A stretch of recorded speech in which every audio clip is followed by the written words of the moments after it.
So in a crazy world where lots of stuff happens and it's hard to make sense of it, what do you do with that? What do you throw your life into? How do you make meaning out of life?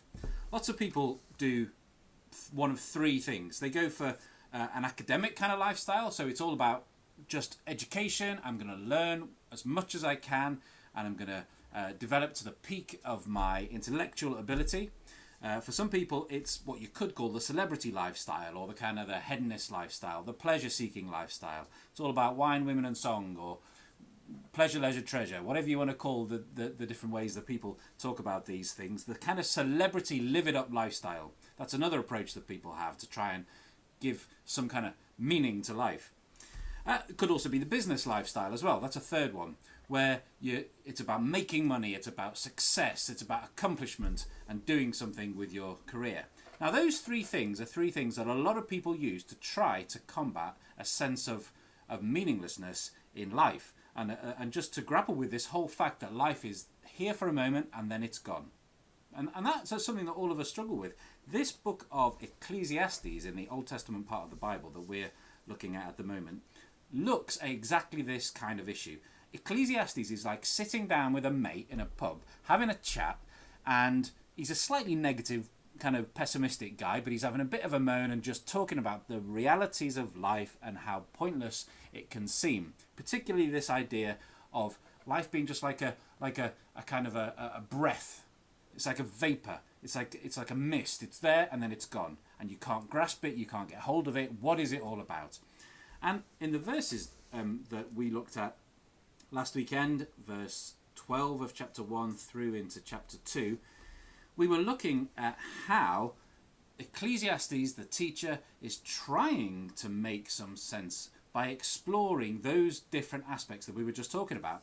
The idea of academia, the idea of pleasure and fun-seeking, and the idea of business accomplishment. And as he looks at all of them, he eventually observes that all three of those are ultimately a waste of time, because for all of them, death just comes and mocks them. Death makes all three of those just foolish. So with the academic lifestyle, he says, look, you can learn as much as you like, but at the end of the day, you end up in a box in the ground, same as the idiot. So what's the point?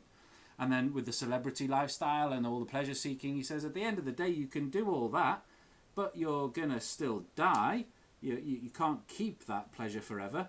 And then he all of the work that he does, if you build a business empire, you've got to leave it to other people. And who knows what they're going to do with it? They might look after it. They might not. You have no control over it. And so in all three cases, he actually, being very negative, says death means that the whole thing is just a bit of a joke. Until he starts to let that sense of despair force his thinking outside of just this world. And he starts talking a little bit at the end of the chapter that we were looking at about God. He starts talking about how the reality is that these things are from the hand of God. God gives people wisdom or knowledge or happiness. And he doesn't then suddenly say, oh, so that makes everything fine then. He's way more realistic than that. But what he does do is say and begin to observe how that these things that we've been talking about, they can be enjoyed and they can be appreciated, especially if you see them as a gift. One of the problems for us is that we take these kinds of things and we use them to try to give life meaning. And he's saying you can't. These things will not ultimately stand up to that kind of weight. They won't. Death will just come and laugh at them because it will just make a mockery of the whole lot. But if you start to understand that things like knowledge, progress, money, family, enjoyment, food, love, all those kinds of things, if you start to see those things as gifts from God and you enjoy them as gifts, not as more than that, not as meaning makers for your entire existence, but as gifts that are here for today and we enjoy them and appreciate them, actually that is a major step forward in grasping how we live in this world that God has made. Now that's not the whole answer yet, and there's lots more of a journey to come, but that's an interesting step forward that Ecclesiastes is taking us on. Enjoy life, as a gift. It's all a gift.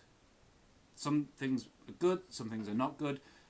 Parking that for a minute, when you've got things in life like education, like pleasure, like building business and success and career, those things are a gift. Don't make them more than they are. They're a beautiful gift from God. So we thank him and we live in the light of that.